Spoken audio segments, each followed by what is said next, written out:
we've got one more braking area down into the chicane. Marquez is building, he goes for the inside. I can hardly believe that. Valentino squeezes him. They go across the track. Valentino Rossi wins from young Marc Marquez. It's 6 years since he won from pole position, but Valentino Rossi reignites the hopes of millions of fans around the world.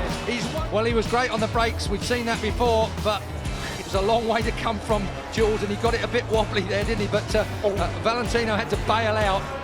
He was going so fast, I don't think he touched the sand pit, did he? He bounced once like a skipping pebble. Watch this again, down and into the chicane.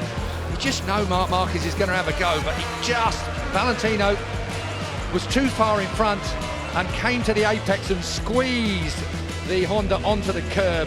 And I don't care what anybody says, even if Honda have a go, Valentino Rossi was basically forced to go across that sandpit, I would suggest. Has he managed to do it? Round the outside, Marquez boxing clever there. So the Suzuki cuts to the inside. He's looking for the cutback. This is where he went past Marquez before. This time he sits in with him. We're onto the Wellington straight. Into the slipstream comes the Suzuki. Can the Suzuki get underneath the Honda? Not close enough. Down here at Brooklands, it's going to be down to a mistake from Marc Marquez. Will he make a mistake? Will the Suzuki out-drag him to the line? I doubt that. Here comes the Suzuki, closing down. Marquez is boxing very, very clever indeed. But Marquez is looking for a win from pole. Marquez surely has got it done. We're out of Woodcote to the line. Marc Marquez and Alex Rins. Rins gets it over the line. Gets him on the line. Unbelievable. Rins beats Marquez at the line. He outthought Marc Marquez in the final corner on this year in Texas when Marquez ended up on his ear. But this was very clever thing. Look at the way Marquez. He had a bobble, big bobble just there. I think he had to get out the throttle as well, you know, then on Woodcote. He didn't have a tyre with him to drive to the line. That's the second weekend on the trotting. Dovy's held him round the lap so far. There's the mistake. There's the mistake because momentum's not enough. It's not enough. It was a mistake by Marquez, but how many times do we see him? He's not even knocked off line. Dobby will have seen it clearly, but he had enough of a lead over Dobby for him not to be able to take advantage. So then we go up towards the hairpin now. Last chance saloon is going to be turn 11. That will be something a little special. He gets out of there, good Marquez does, but so does Dovizioso. Dobby's got to try on the brake. Down into turn 11. He's right there with it. Is he going to be turn 11? Dobby's going to go for it on the brake. Dobby gets underneath Marquez. Has he got it hold? Is he going to stay on the bike at 11? Is he going to run wide? He's not. Brilliant. Dovizioso has got this done into turn 12. Dobby has worked it out. Dobby is going to win the Japanese Grand Prix. Or is he? The same as Austria. The same as Austria. Now it's a drag race. The Ducati should win, just like Austria. Marc Marquez tried it on. Marc Marquez is not the victor. Half a lap to go. What a move by Lorenzo, but we've seen Pedrosa may have that little bit extra as they come up the hill. The climb will start any minute now. They're through the S's at the bottom of the hill. Is Pedrosa close enough? But as we said, Lorenzo is blocking every single line. Here comes Pedrosa now on the drive up towards the final S's. Danny Pedrosa's alongside into the final S, left and then right. But Lorenzo fires the bike in front of Pedrosa. Is he going to run it too deep? He's on the inside, but surely it's Pedrosa. Danny Pedrosa's surely going to win this race. His second in succession. Danny Pedrosa wins here in Bruno from Lorenzo. What a battle! Brilliant stuff between the two Spaniards. We never expected, nobody could have expected a satellite Honda to win a Grand Prix with all the trials and tribulations they have been through this. No, Alvaro. Alvaro Bautista throws it away on the last lap. Place. Down into the last chicane. It is Jack Miller. His nickname is Jackass. He's going to be calling it surely Jack Assen from now on as he wheelies over the line in fine style. The Australian wins for Marc VDS, Estrella Galizia.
part of this course. 35 years since we've had a British Premier Class winner. It was Barry Sheene then. It is Cal Crutchlow now. Number 35, after 35 years of drought, we have Cal Crutchlow, the winner of the Czech Grand Prix. In the finest style possible, it will be Valentino Rossi coming home for second place. Cal Crutchlow is going to celebrate. The whole of Great Britain is going to celebrate for that one. Cal Crutchlow, I'll tell you what, that's what he set out in his life. When I watched him going back to Supersport days in British Championship, this is the culmination of all that effort, all that dedication, all that training. If you can see the way Cal Crutchlow trains, how hard he works to get it. 30 years old, recently a dad, wins his first Grand Prix. 2016 is going to be a special year for him. What better present for Lucy, his missus, and young Willow. Indeed he is, the number 35. So it is the 29 of Andrea Iannone. Looking at the inside, is Danny Pedrosa up under his teammate. Danny Pedrosa stuffed Marc Marquez. And really, here comes Jorge! G'day, mate! I'm going to have some of that. Through goes Jorge Lorenzo. He'll get out of the way, Seagull. Oh, he nutted it! That Seagull's just been nutted by Iannone. They called him Maniac Joe. That Seagull soon found out who was boss. Dear me. Iannone is on it. He's going to be close to this lap round. Through comes Marquez, though. At the hairpin. And Rossi's going to push. Yeah, pushes Iannone out the way. Lorenzo is under attack from Marc Marquez, and if Marc Marquez, he'll go for it down at MG. Wait for the hairpin. It's going to be Marc Marquez building down towards the hairpin, and it is up the inside. Marc Marquez squeezes by. Does he pull it to the hairpin? Yes, he does. And Valentino Rossi had third. Now he's gone back to fourth. It's Marc Marquez. We've got just 2 more corners to go. We're on turn 12. It's going to be the magnificent Marc Marquez. It's the first time he's finished the MotoGP at Phillip Island. Marc Marquez does it in style down under and takes his 5th win of 2015. In second place is Jorge Lorenzo, and then Andrea Iannone, Valentino Rossi in the end. And as you look for 11, 65 mile an hour at turn 11, as a bit of curve comes Marquez's way and Valentino runs a little wide. Now that's turn 12. This is 140 odd mile an hour through there in third gear. It's a hell of a... Oh! And did Rossi stay on? He did, as we're at turn 13. Back to second gear now for the 55 mile an hour. Rossi runs him out! Rossi ran him out! There is going to be a race direction investigation over there. There is going to be Mike Webb at race direction. Is Valentino Rossi, the legend, going to get a penalty?